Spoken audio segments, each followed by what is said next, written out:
Topping our headlines on this Wednesday afternoon, leaders of South Korea and Australia have agreed to coordinate their Indo-Pacific strategy and expand joint ventures on green energy. Their talks come on the sidelines of the NATO summit that begins on Wednesday in Madrid, local time.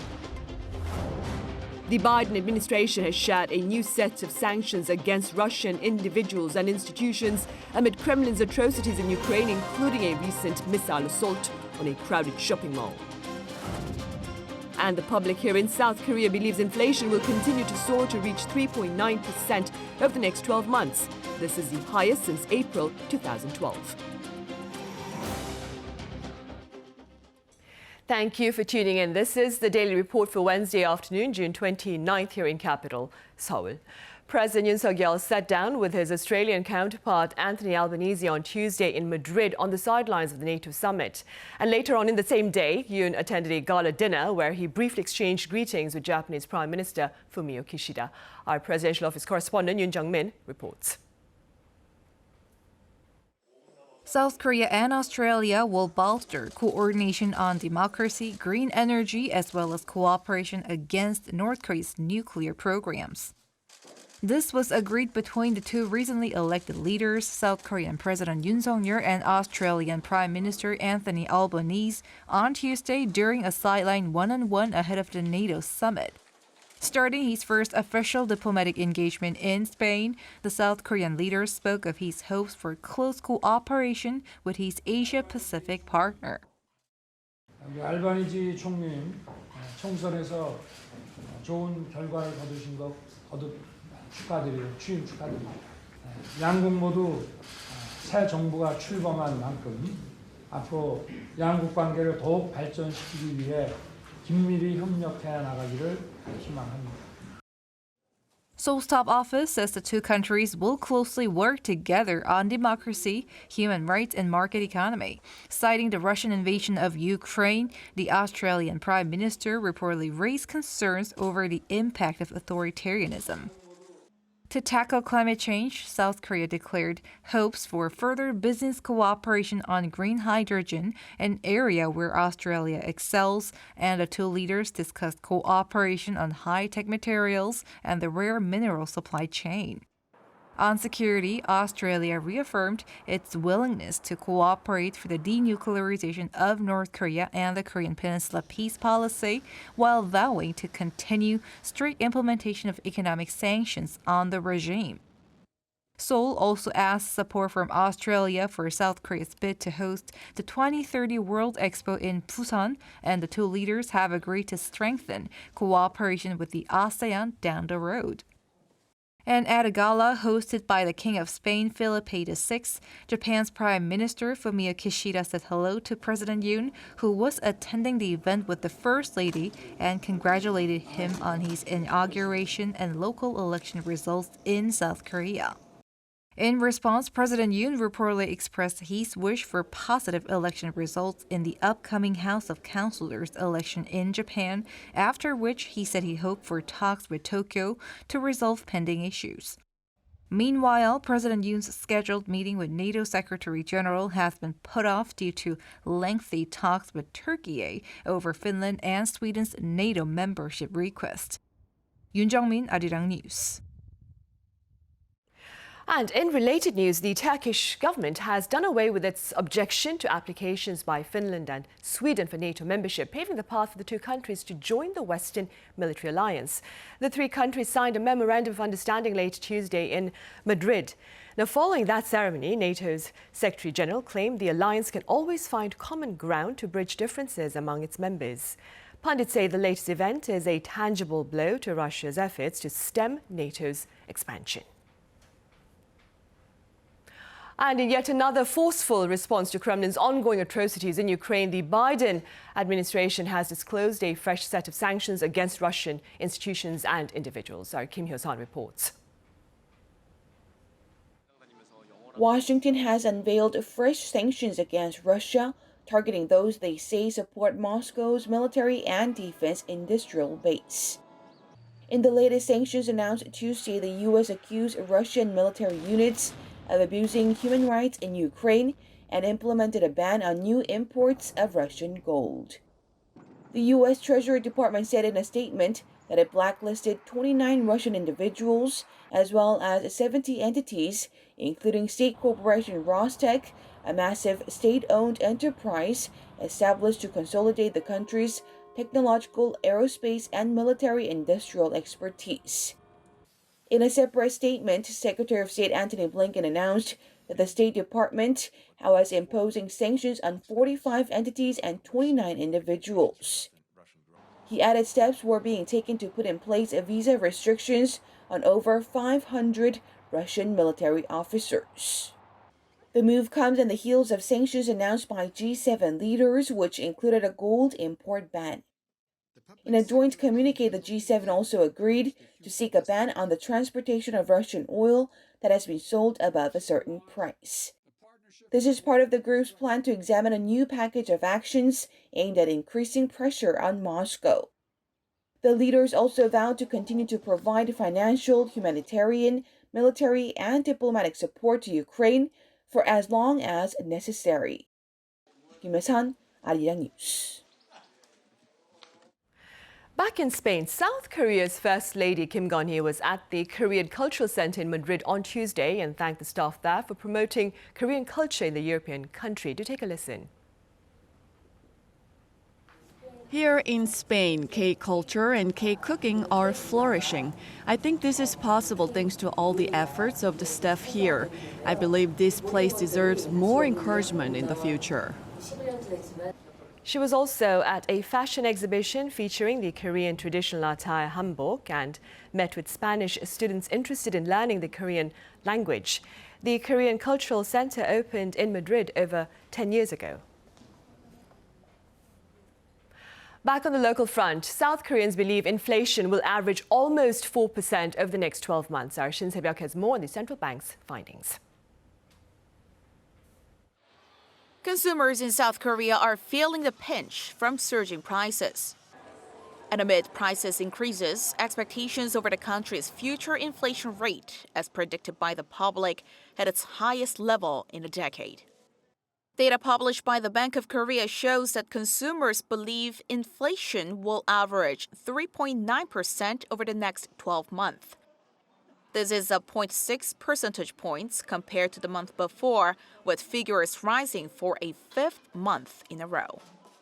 The Bank of Korea said this is largely due to soaring food and energy prices around the world, while experts say the grim outlook may spell trouble for the economy. A rapid surge in the future inflation rate could result in consumers buying things in advance, leading to further inflation. Meanwhile, figures for the consumer sentiment have dropped below the 100 threshold for the first time in more than a year. The central bank's composite consumer sentiment index in June stood at around 96.4, falling 6.2 points on month. A figure below 100 means public opinion on the economy is more pessimistic than optimistic. Even during the period from March last year to up until May 2022, when the economy was hit hard by the pandemic, the index stayed above 100.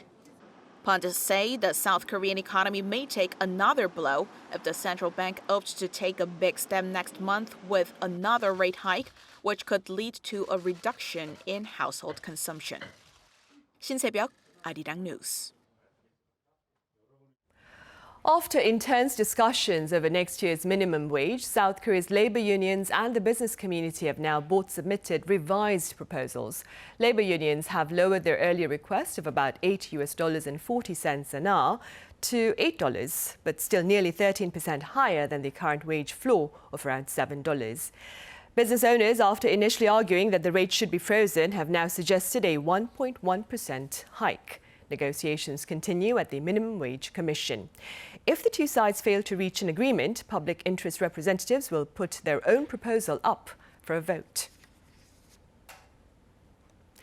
The air route between Gimpo Airport in the capital region and Haneda Airport in Tokyo, that is, has reopened after 2 years.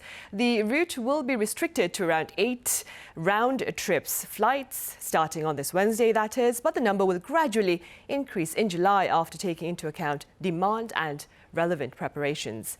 Also, the reopening means Gimpo Airport's international terminal and its duty-free stores, which were practically shut down throughout the pandemic, will resume business. On the weather front, torrential storms are in the forecast starting today and into tomorrow for the central part of the country, including here in capital Seoul. Our Kim Jung-sil has more on that forecast. South Korea's annual monsoon season is bringing extreme weather to the country. The Korea Meteorological Administration on Wednesday morning issued alerts for heavy rain in the north and center of the country, strong wind on the east coast, and a heat wave in the southeast. The monsoon is expected to bring 250 millimeters of rain to the capital area and Gangwon-do Province between now and Thursday. Around 50 to 150 millimeters of rain is expected in the west of the country, while more than 100 millimeters could fall on northern Jeollabuk-do and northern Gyeongsang-buk-do Province. The rain has saturated the ground over the past week, increasing the risk of landslides. The Korea Forest Service said on Tuesday that people in Seoul, Gangwon-do, and Gyeonggi-do Province should watch out for any landslides this week. People should refrain from going near buildings that are built on land cut away from the hillside.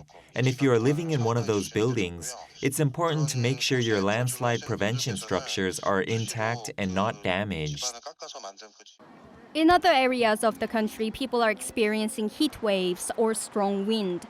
People in the southeast of the country and Jeju Island should watch out for smothering heat. Daegu's daytime temperature will rise to 32 degrees Celsius on Wednesday. Experts said elderly people and those working outdoors should drink lots of water and take measures to avoid heat stroke. Meanwhile, strong wind along the east coast, such as in Gangwon-do and Gyeongsangnam-do provinces, will continue until tomorrow morning. Experts said the strong wind could blow over objects such as traffic lights. They said it is important to stay indoors while strong wind alerts are in place. Kim Jung-sil, Arirang News. Right, and on that note, we end the first half of our program. In the second half, we address President Yoon Suk-yeol's in-person diplomatic debut on the international stage. Stay with us.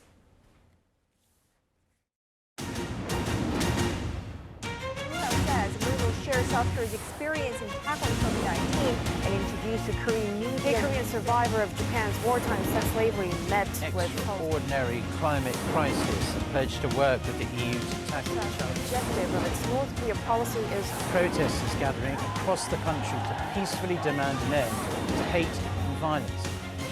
Arirang, what matters?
So good right now. Maybe I had a drink or two, but this somehow feels like it's forever. All my friends are here having fun and feeling good right now. Maybe this is forever. All my friends are here having fun and feeling good right now. Forever.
Welcome back. President Yoon Suk-yeol is making his in-person debut on the multilateral diplomatic stage via the NATO summit scheduled for June 29th and the 30th.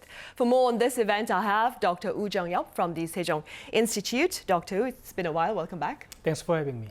I also have Dr. Pan Kil-chu at the Inha Center for International Studies live on the line. Dr. Pan, it's a pleasure to have you with us. Oh, good afternoon. Right, Doctor, we'll start here then. The upcoming occasion marks the first time for a South Korean president to attend a NATO summit. Now, let's begin with your thoughts on the background behind this particular occasion. So to discuss that matter, I think it's important to note that what's the purpose of establishing NATO in the first place. So NATO was established in 1949 to keep the stability in the continent of Europe. So there are various reasons, there are various elements that might impact on the stability of the European countries. During the Cold War period, it was mostly coming from the possible Soviet aggression onto the European countries. So until 1990, so NATO's purpose was to provide security to European countries from the possible aggression from the Soviet Union. But after Soviet was collapsed in 1991, then there are many other elements that can be considered to threaten the stability of the European countries. So NATO has been adapting toward a changing security environment that might affect the stability and the security of the European countries. So for example, after 9/11 in 2001, that many European countries were concerned about the possible terrorist attacks on the European countries. So they were preparing themselves for that case. And after like 2014, it was Russia's annexation of Crimea. So many European countries raised the concerns about the possible Russia's aggression onto other neighboring countries. And with increased connectivity between European countries and the countries in the Indo-Pacific area, it's not only about the transatlantic relations between the United States and the European countries when it comes to the agenda of the NATO. So now they are expanding their scope of the issues and their geographical scope of the NATO. So that is why they are trying to have the participation of more countries in the Indo-Pacific region. So that is like Korea, Japan, Australia, and New Zealand that participates in this region. And it coincided with the release of the Indo-Pacific strategy of many European countries last year. So NATO, even though in the past, the main purpose of the NATO was to provide security to European countries from the possible Soviet aggression, but as its purpose has been evolving, now they are expanding their scope of the issues. So that's why South Korea was invited to participate in NATO summit this year. Right, and staying with South Korea and NATO, Dr. Pan, South Korea and this alliance have been engaged in political dialogue and practical cooperation since the year 2005. Could you tell us a bit about their engagement? Well, the ROC-NATO relationship is relatively new when compared with the ROC-EU relationship. The ROC-EU relationship was made official in 1963, and South Korea signed an FTA in 1996. Meanwhile, the ROC-NATO relationship has begun to be made as Mr. Ban Ki-moon, back then served as the foreign minister of South Korea, visited the NATO headquarters in 2005. In the 2006 NATO meeting, South Korea was designated as a contact country, which was renamed Partners Across the Globe in 2008. In that year of 2008, South Korea held the first policy consultation meeting with NATO. And then in 2012, South Korea signed IPCP, Individual Partnership and Cooperation Program. And then in 2019, these two entities and actors basically signed the third IPCP in Brussels. Most recently, as you are well aware, on 5 May 2022, South Korea joined NATO Cyber Defense Meeting, CCDCOE, Cooperative Cyber Defense Center of Excellence, which has become the first Asian state in this group and the fifth non-NATO member. So all in all, the ROK-NATO relationship has been developing over time. But South Korea's attendance at the 2022 NATO meeting serves as a significant momentum for an enhanced role, as Dr. Wu noted earlier. Right, of course. And as Dr. Ban has mentioned, then our alliance or our interactions with NATO, of course, continues. And with that, the YOON administration also shared intentions to set up a diplomatic mission to NATO in Brussels. Do you see such plans as perhaps advancing the YOON administration's hopes of raising South Korea's international profile and perhaps even rallying more support for efforts to denuclearize the Korean peninsula? As Dr. Ban just mentioned, and as discussed before, that the scope of the NATO's has expanded dramatically after the collapse of the Soviet Union in 1991. And then NATO has been very active in terms of seeking the areas of the emerging security issues, not only in traditional issues, that includes cyber attacks, pandemics, and immigrants, refugees. So all those issues are the main topics of the NATO since 1991. And that also affects South Korea. Because if some country in the European country, if some entity in the European countries made a cyber attacks onto South Korea, then South Korea needs to coordinate and cooperate with those countries in the Europe. And the most important platform to discuss that matter is NATO. So I think as South Korea's role has expanded in the global arena, and also South Korea, with South Korea's ever-rising economic status in the globe, South Korea can be also the target of those aggressions by entities that are everywhere. So I think it's very important for South Korea to enhance the level of cooperation with those countries.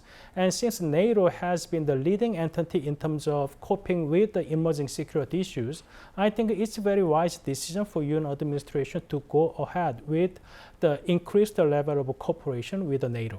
Right. And Dr. Ban, on the sidelines of the NATO summit, President Yoon will sit down with his US and Japanese counterparts to address concerns over North Korea, of course. Now, pundits say Yoon's adoption of a constructive posture with regard to the trilateral ties is quite timely, especially in light of the recent challenges to global security. What are your thoughts on this? Before giving my thoughts or remarks, we need to differentiate some concepts among global security, regional security, and security on the Korean Peninsula. With that in mind, I would say the Trilateral Summit is both timely and effective in an effort to address the recent hurdles to global security together.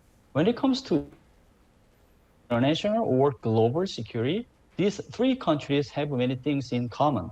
In May 2022, as you are well aware, all these states have joined the Indo-Pacific Economic Framework with 10 other initial partners, which is expected to tackle 4 pillars of the economy: connection, resilience, fairness, and fairness. Second, all these actors are democracies as well as developed countries. So they are armed with eligible assets and standards play a role in maintaining the liberal international order. Seen in this light, when these three countries come together, the outcome of guaranteeing global security should be synergistic. Best of all, the trilateral meeting is constructive more in terms of regional security and security on the Korean Peninsula. This meeting is a significant and strategic platform in a situation where Pyongyang's nuclear provocations come into force gradually and incrementally. So the ROK-Japan relationship has been unfortunately deadlocked over the last 5 years. North Korea was very happy about that because the bungled relationship between South Korea and Japan made its nuclear armament favorable strategically and militarily by weakening the integrated efforts to counter North Korea. Likewise, the trilateral meeting is expected to help the international society recognize North Korea's nuclear program most seriously and then receive international support.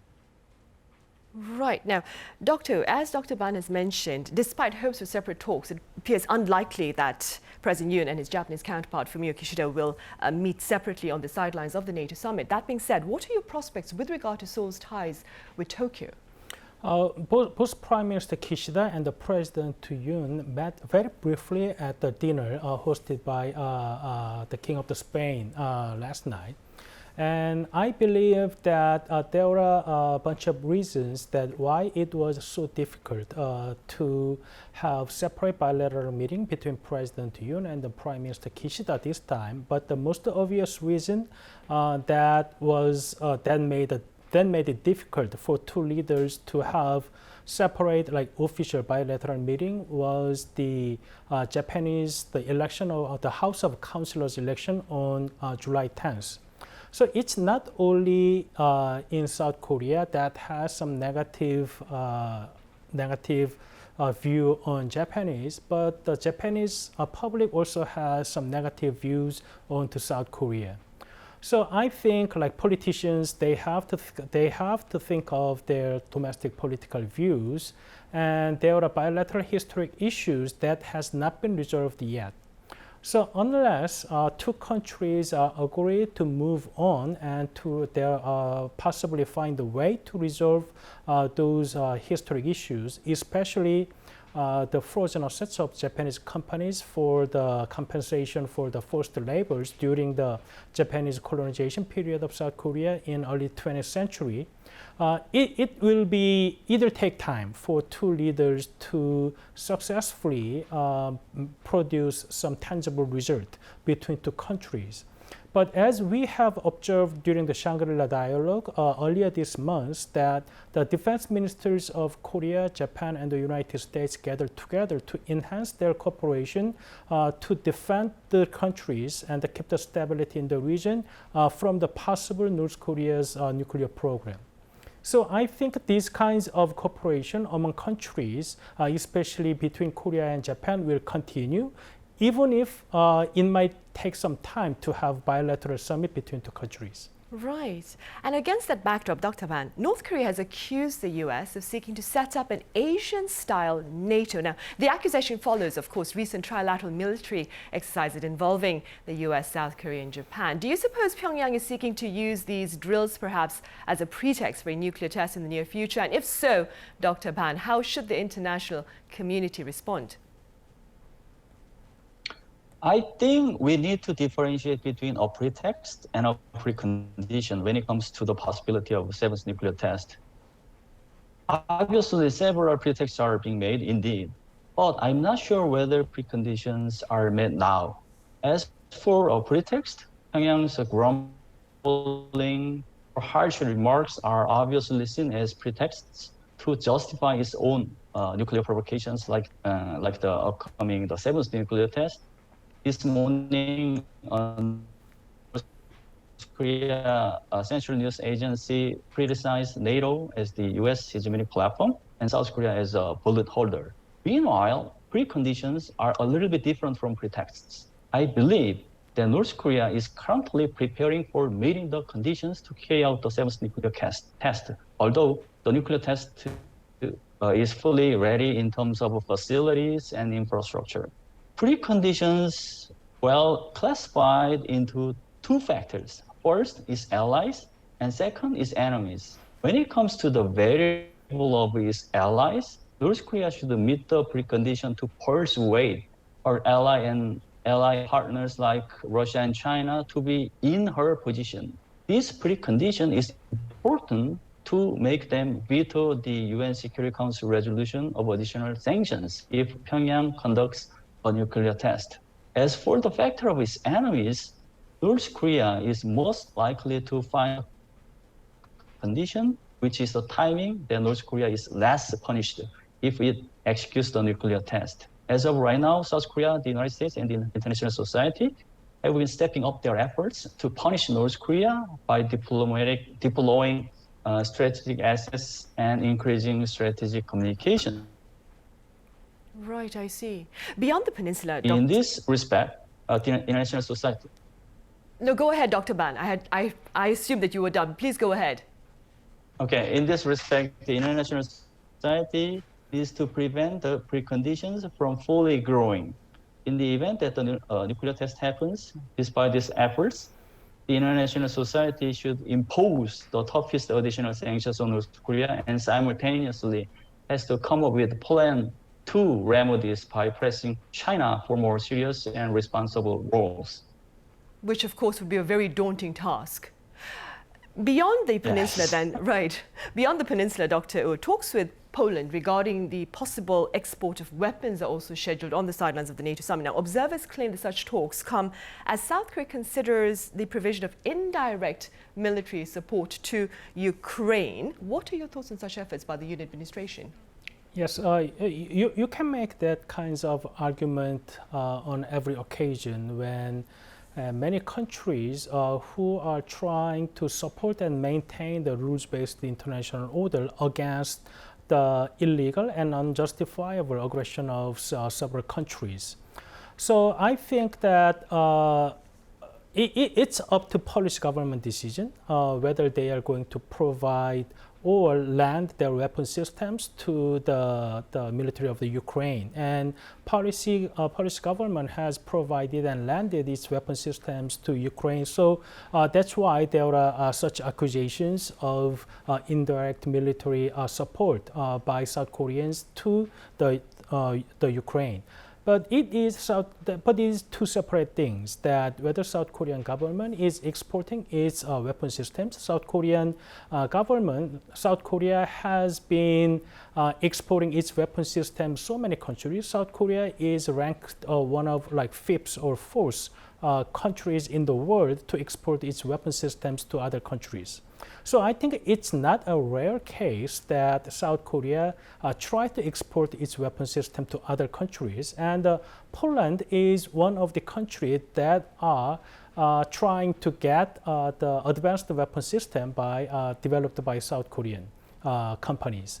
So I think it's two separate things. And the President Yoon said that South Korea is going to increase its financial support to the Ukraine, but we didn't say anything about the direct military support to the Ukraine yet.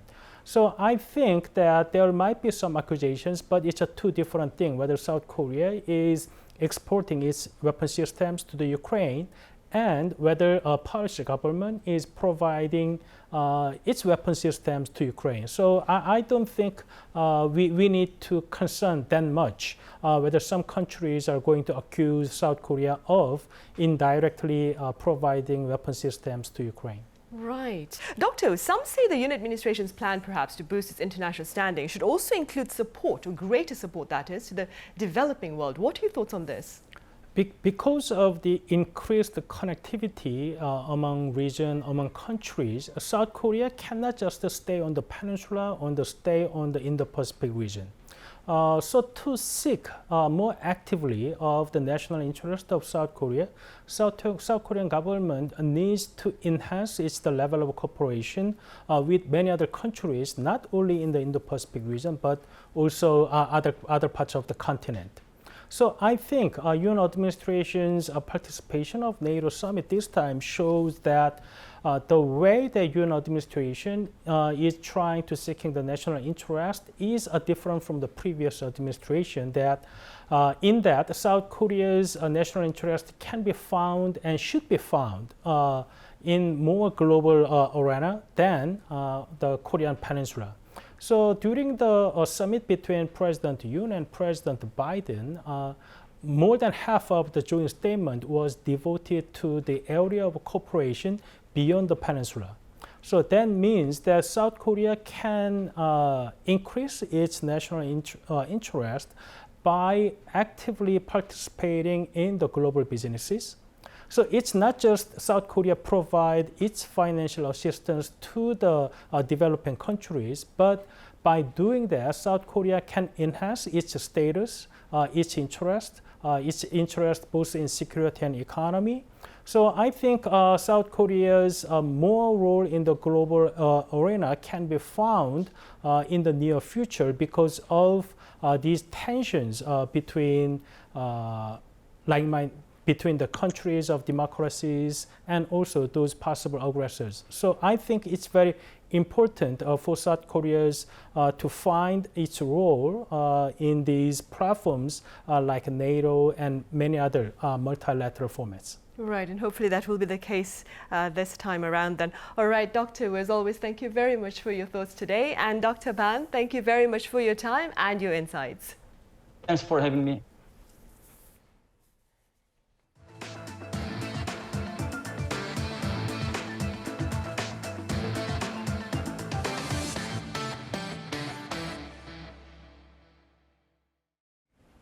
For the first time in about 3 weeks, South Korea's daily COVID-19 tally has rebounded above the 10,000 mark. A total of 10,463 new infections were reported on this Wednesday. The reproduction number, or R number, has also risen above 1, which, according to health authorities, means the virus is starting to spread more actively. The ratio had dropped to 0.7 in late April. Now, there were 7 COVID-19 related fatalities as well on this Wednesday. Meanwhile, local authorities are also raising the alarm over the finding of red fire ants in a container at Busan port that arrived from China. What's more, there appears to have been a further spread from the port to a warehouse in Okcheon County. Our Yoon has more. Red fire ants have arrived on South Korean shores again this year. The Ministry of Environment said last Thursday that around 150 of the ants were found in a container stacking area at Busan port. The containers were from China's Gangwon-do Province, and this time the ants have made it out of the port. Officials said they found some 850 mature red fire ants and 200 young ants in a warehouse in Okcheon that housed the container from the same place. Originally from South America, red fire ants can now be found in the US, China, and Australia. They look like regular ants, except they can sting, which causes severe pain. If the ant stings you, it can cause problems. The toxin is about as strong as that of a regular honeybee. Just like with the bees, if you're allergic, it can cause anaphylactic shock. Experts say they are especially cautious about the possibility of a queen ant, which could let the ants establish a colony. Thankfully, no queen has been found since 2020. This is the 5th consecutive year red fire ants have been found in South Korea. They were first found in 2017, also at Busan port, and most of those too came from China. Because the ants are coming in through containers, the port areas are thoroughly inspected. We also use toxic gas to get rid of them if found in harbors or in nature. We're also using traps to see if there are any more of them. Officials said they have done a thorough inspection of the port and will monitor the situation closely. Ian-jin, Arirang News. Smart farming technology has become the basis of a joint agricultural venture between South Korea and Vietnam. Our Chung Won-ju has details. In Hanoi, Vietnam, daytime temperatures can reach up to 37 to 38 degrees Celsius.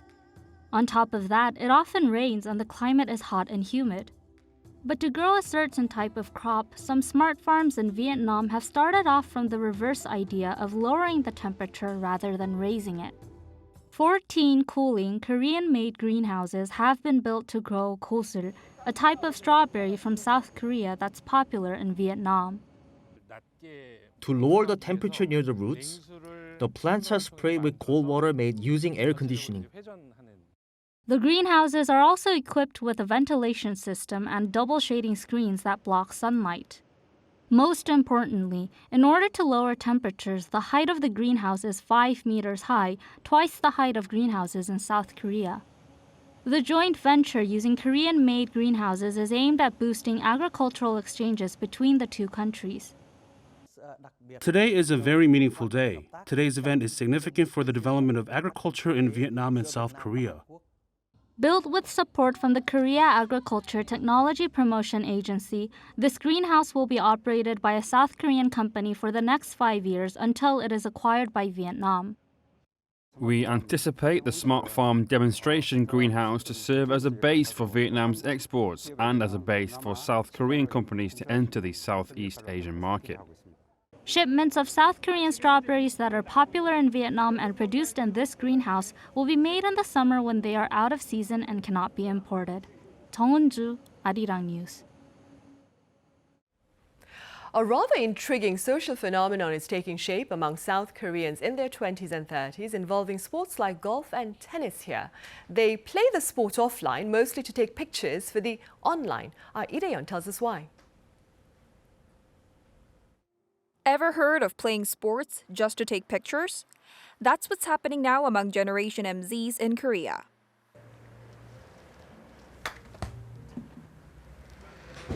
Playing golf is a good example. Golf used to be considered as a sport for those in middle age. But now, people in their 20s and 30s are enthusiastic about this because they like to take photos and post it in their social media accounts. I like to wear nice golf clothes and take pictures with my family and friends when I go golfing. Golf courses are well organized, so they're good for taking pictures. I upload pictures to my social media to show people that I play golf. If you search for the hashtag 골린이, meaning golf beginner in Korean, there are thousands of posts from young people playing golf. A pro golfer and a coach who teaches at one of the indoor centers says he sees a wide range of age groups these days. Even my friends who are in their 20s to 30s ask me to go out and play golf with them. I think after the outbreak of COVID-19, more young people are considering taking up golf as a hobby. According to statistics released by Korea Leisure Industry Institute, a total of 5.1 million people played golf in 2021. Among them, the number of people in their 20s and 30s stood at over 1.1 million. That's a 35% increase from a year earlier. That's why golfwear companies are now targeting young people with their designs and are getting K-pop stars to model for them. But it's not just golf that's gaining popularity. Tennis is also loved by young people, as is the apparel. I buy tennis outfits every time I have a game. Style is always important to me. As people in their 20s and 30s are buying more tennis clothing, more brands are starting to sell tennis clothes too. A consumer trend expert says this phenomenon is due to young people's needs for healthy pleasure. Healthy pleasure means that people prefer to have a sense of pleasure while pursuing a healthy life. So, to Generation MZs, playing sports means more than just enjoying it. They want to feel connected as they play sports.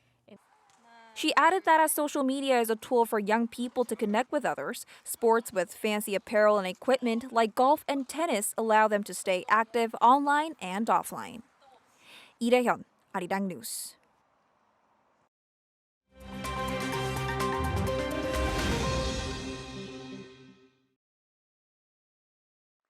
Let's take a look at what's going on in the world now. Scotland has announced plans to hold a second independence referendum on October 19, 2023. The statement was made on Tuesday by Scotland's First Minister Nicola Sturgeon, who also pledged to take the issue to the Supreme Court should the British government attempt to block the vote.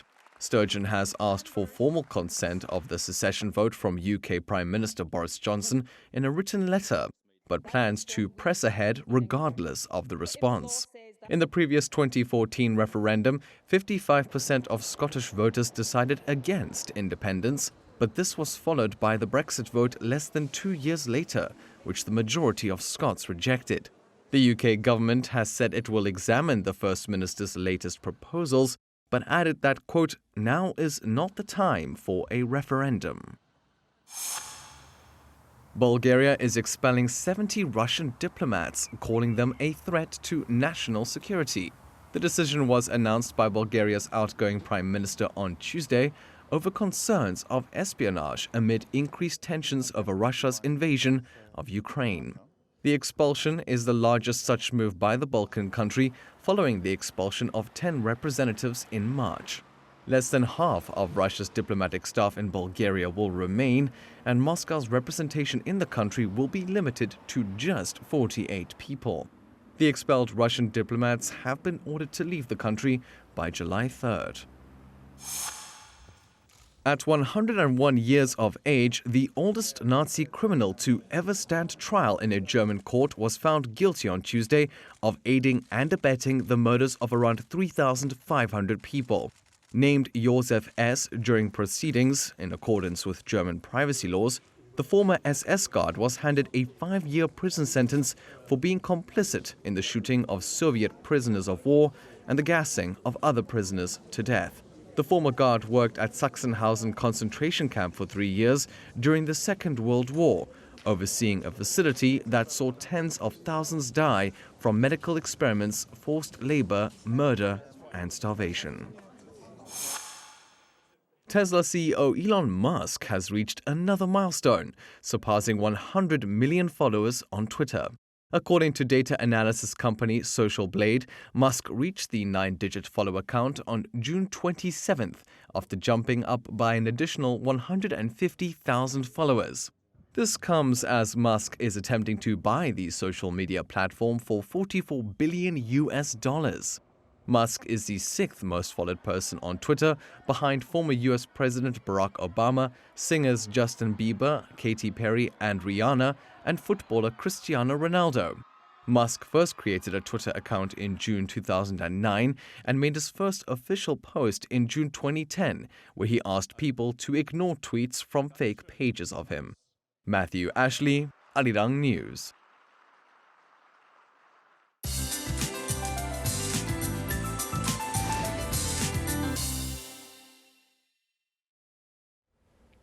Good Wednesday afternoon. It has been raining on and off all day long, but it's looking like it will intensify overnight. The rain will be most prevalent in and around the Seoul metropolitan area and Gangwon-do Province, with a total of 250 millimeters predicted with a preliminary heavy rain alert in place. And torrential heavy downpours of up to 50 millimeters per hour mean increased risk of landslides. The Seoul metropolitan area and Gangwon-do Province are very prone to landslide. So in the event of such emergency, find a sturdy shelter and evacuate as soon as possible when it's safe to do so. And meanwhile, heat advisories are still in place in Gyeongsang-buk-do Province, including Daegu and Jeju Island, going above 30 degrees. And lots of us will have to endure another tropical night. So it's a great idea to take a cold shower or bath before you go to bed and sleep in breathable linen or cotton to stay cool at night. And central parts of the country will have temporary relief this weekend, and another round of rain is in the forecast for early next week. Now let's take a look at the worldwide weather conditions.